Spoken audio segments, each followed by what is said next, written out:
I wasn't recording. Today I'm going to talk about my Glowforge PRO, and just, I've had it for about 2 years, so I know it's a big investment. I feel like a lot of people are kind of like on the fence if they should get it or not. So I'm going to talk about the pros and cons that I've had, any tips that I've had, any issues, why I have a Glowforge Plus also. First of all, we'll start out with the cons. Pretty obvious.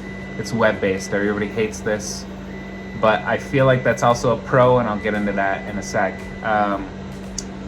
About 8 years ago, I bought a 3D printer. It was about $390. I was making like very close to minimum wage, so that was kind of a big chunk of my income. And that company went under. It sucked.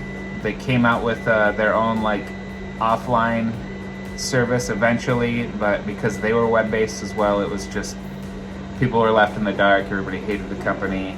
I kind of, had a bad experience with that. So this kind of freaks me out.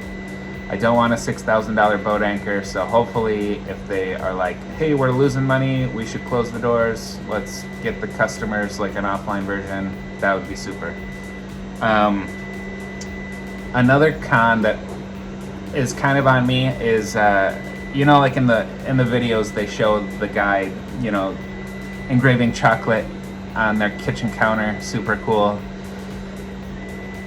I thought that was a load of crap, and here's why. Because I had the Pro, and it is a freaking jet engine.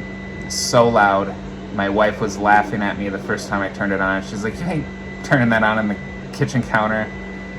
So I got kicked down to the basement where the rest of the shop is. I saw one of Martinson manufacturing videos about the AC Infinity exhaust fan. I was like, I need to get that.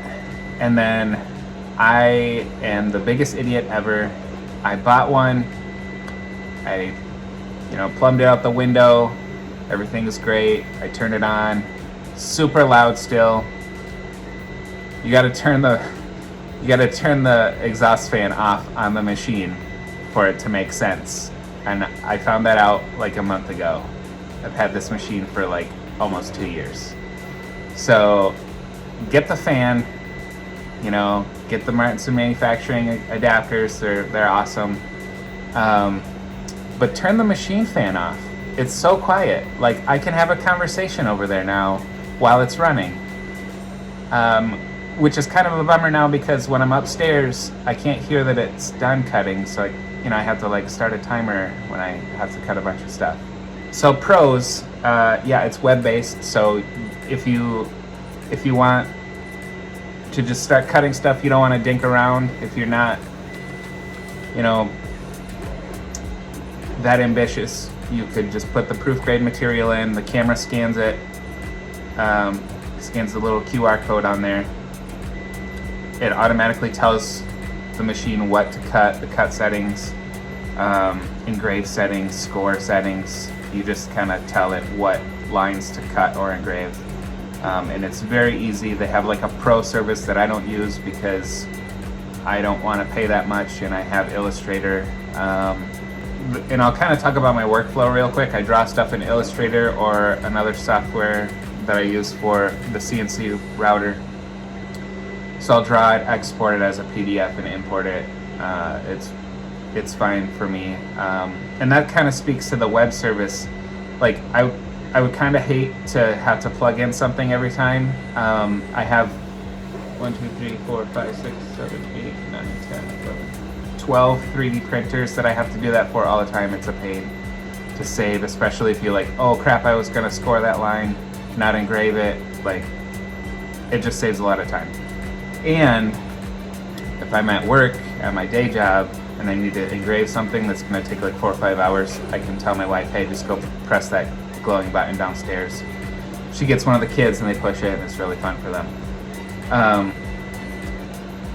An issue that I had with the Pro right before Christmas, when I was about to do the biggest order of the entire career here, my machine was like not working at all. It said something about focusing forever. It turns out the black ribbon cable, the one that everybody sells for $5,000 on on eBay because they're never in stock. On Glowforge website was bad. I bought one off of Etsy for 50 bucks.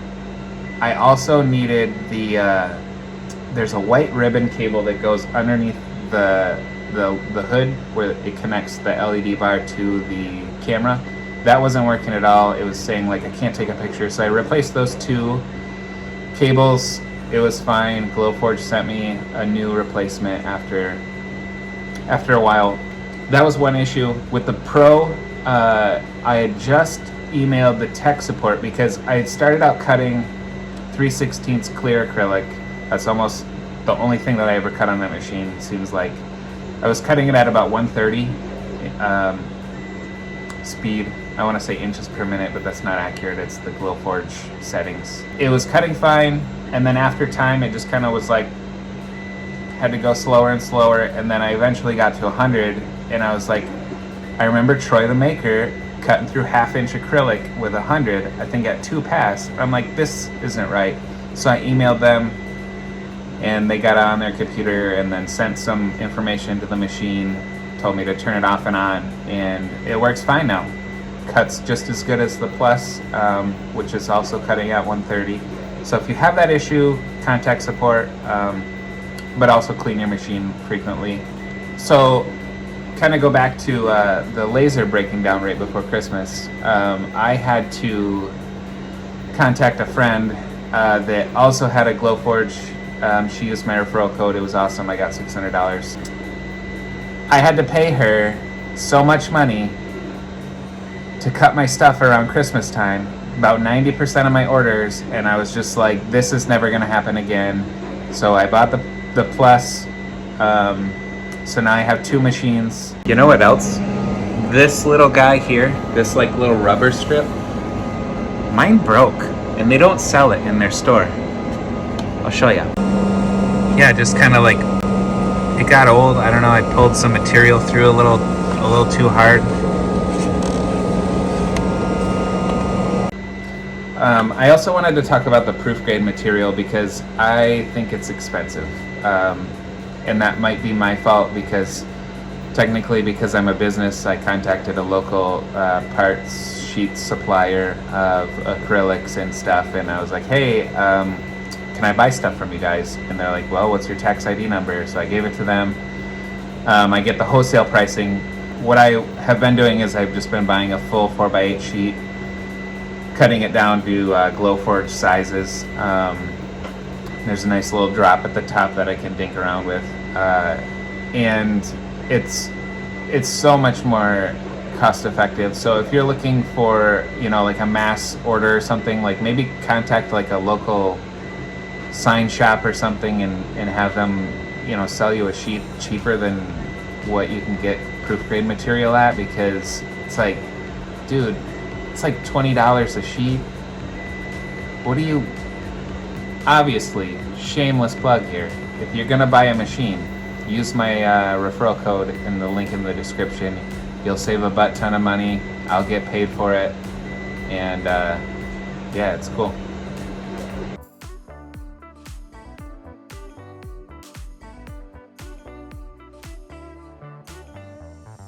Alright, there you go. So if you found something useful, maybe hit the like button and subscribe. If you want to purchase a Glowforge, check out my link in the description. You can save a butt ton of money. Like I said earlier, I get a little referral bonus, so that's cool, and you'll find that out once you get yours. If you want to ask me a question about the Glowforge, I'm happy to answer it. I'll be honest. Most of the Glowforge ads are just like, well, it's kind of true, but ask somebody, you know, ask somebody that owns the machine. I know that I watched plenty of YouTube videos on this machine prior to purchasing it. I mean, it is kind of a large chunk of change. So, yeah.